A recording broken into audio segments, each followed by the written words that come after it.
For this problem, it seems we have to read like 8 numbers. So the best way is to directly read 8 numbers in a single line, but consider the names to exactly match what we would like to print. By that I mean, create your program to have here 8 variables, but in the exact order that we need, like odd 1, even 1, odd 2, even 2, odd 3, even 3, odd 4, even 4.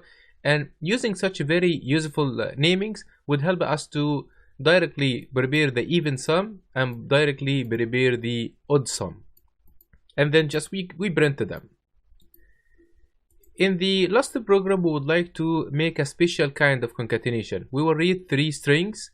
Let's call them A and B and C, and then we would like to print it in this specific order.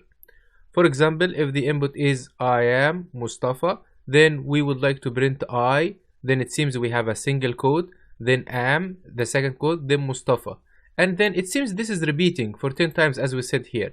The best way to do such a program is to prepare this input string and then just multiply it with 10 to keep repeating itself.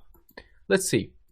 Here we read the three strings, and then we prepare the combo string, which is the concatenation, as the first 3 items here, which are repeating.